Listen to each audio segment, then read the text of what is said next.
मैं नीति और धर्म की दिशाओं को भिन्न मानता हूँ। भिन्न ही नहीं, विपरीत मानता हूँ।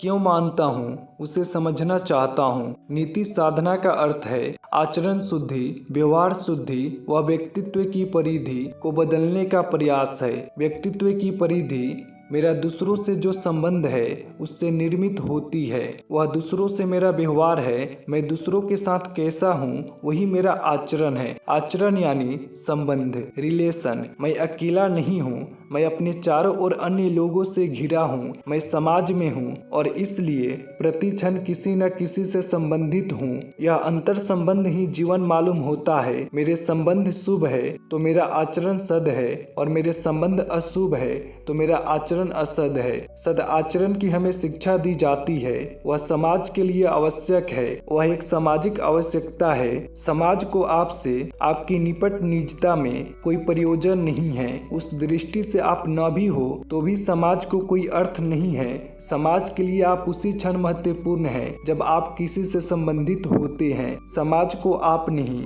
आपका व्यवहार ही मूल्यवान है। आप नहीं, आपका आचरण ही अर्थपूर्ण है। इसलिए समाज की शिक्षा सदाचरण की है तो कोई आश्चर्य की बात नहीं है। मनुष्य उसके लिए आचरण से ज्यादा नहीं है, पर समाज की सदाचरण की यह शिक्षा नैतिक होने का आदेश एक भ्रांति पैदा करता है। एक बहुत आधारभूत भ्रांति का इससे जन्म हुआ है। स्वाभाविक ही जो प्रभु में और धर्म में उत्सुक होते हैं वे सोचते हैं कि सत्य को पाने को सद होना आवश्यक है। सद आचरण की भूमिका में ही प्रभु अनुभूति संभव होगी। सत्य की आगमन के पूर्व शुभ होना होगा। धर्मानुभूति नैतिक जीवन से ही निकलेगी और विकसित होगी। नीति आधार है, धर्म शिखर होगा। यह वस्तु स्थिति को बिल्कुल उल्टा करके देखना है। सत्य कुछ और ही है। नीति की दिशा किसी व्यक्ति को वस्तुतः तो नैतिक भी नहीं बना पाती है। धार्मिक बनाने का तो प्रश्न ही नहीं है। व्यक्ति उससे केवल सामाजिक बन सकता है और सामाजिक को नैतिक समझ लिया जाता है। आचरण मात्र ठीक होने से कोई वस्तुतः नैतिक नहीं होता है। उस क्रांति के लिए अंतस का परिशुद्ध होना आवश्यक है। अंतस को बदले बिना आचरण नहीं बदल सकता है। केंद्र को, मूल को बदले बिना परिधि को बदलने का प्रयास केवल एक निरर्थक स्वप्न है। वह प्रयास मात्र व्यर्थ ही नहीं, घातक भी है। वह आत्महिंसा है। ऐसी चेष्टा अपने ऊपर जबरदस्ती आरोपण के अतिरिक्त और कुछ भी नहीं है। इस दमन में समाज की उपयोगिता तो सज जाती है, पर व्यक्ति टूट जाता और खंडित हो जाता है। उसके भीतर द्वैत पैदा हो जाता है। उसका व्यक्तित्व सहजता और सरलता खोकर एक अंतर्द्वंद, कॉन्फ्लिक्ट बन जाता है। एक सतत संघर्ष, एक अंतहीन अंतर्युद्ध जिसके अंत में विजय कभी भी नहीं आती है।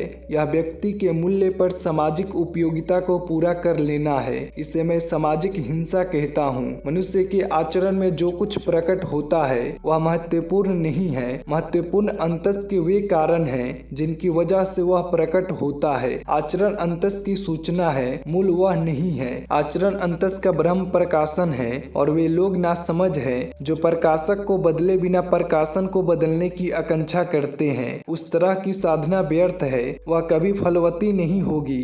वह ऐसे ही है जैसे कोई किसी वृक्ष की शाखाओं को छांट कर उसे नष्ट करना चाहता हो। उससे वृक्ष नष्ट तो नहीं और सघन अवश्य हो सकता है।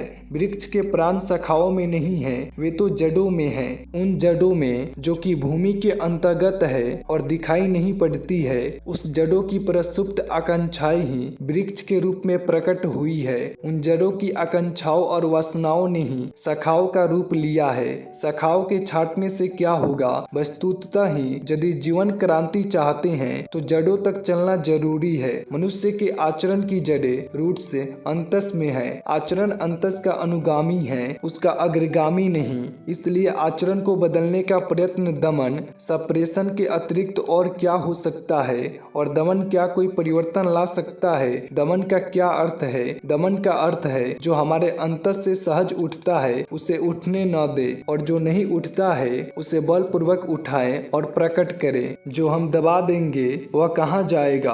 क्या हम उससे मुक्त हो जाएंगे? दमन से मुक्ति कैसे आएगी, वह तो हमारे भीतर ही बना रहेगा। यद्यपि अब उसे अपने जीवन के लिए और गहरे अंधेरे और अचेतन अनकॉन्शियस तल खोजने पड़ेंगे। वह और गहरी गहराइयों में प्रविष्ट हो जाएगा।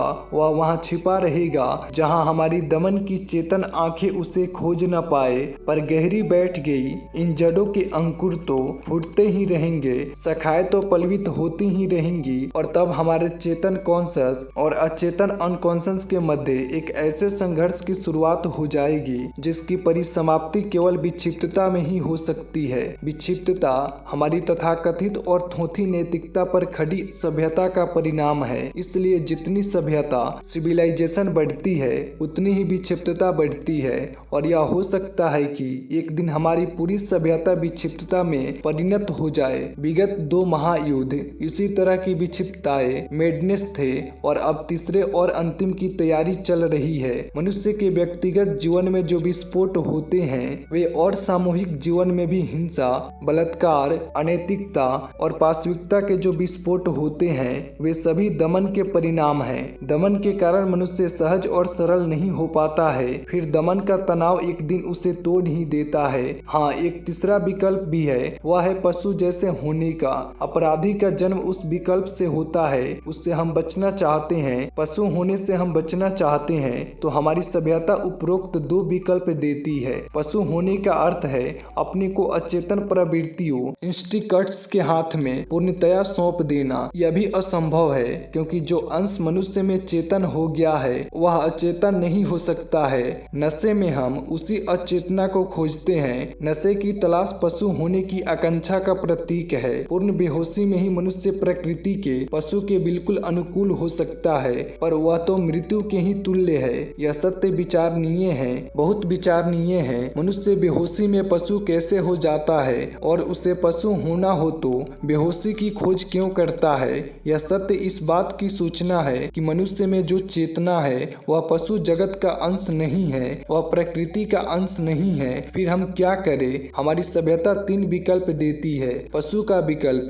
पागल का विकल्प, पाखंड का विकल्प। क्या कोई चौथा विकल्प भी है? मैं उस चौथे विकल्प को ही धर्म कहता हूँ। वह पशु का, पागल का, पाखंड का नहीं, प्रज्ञा का मार्ग है। वह भोग का, दमन का, मिथ्या भिन्ने का नहीं, वास्तविक जीवन और ज्ञान का मार्ग है। उनके परिणाम में सद आचरण के फूल लगते हैं। उनके परिणाम में व्यक्ति का पशु विसर्जित होता है। अचेतन वासनाओं का दमन नहीं, उनसे मुक्ति होती है और सद आचरण का अभिनय नहीं, वास्तविक जीवन पैदा होता है। वह किसी आचरण को ओढ़ना नहीं है, वह अंतस की क्रांति है। वह समाज का नहीं, स्वयं का समाधान है। वह हमारे संबंधों को नहीं, स्वयं हमें बदल देता है और तब संबंध तो अपने आप बदल जाते हैं। वह हमारी निपट निजता में, वह जो मैं अपने आप में हूँ, वहाँ क्रांति ला देता है और तब से सब अपने आप परिवर्तित हो जाता है।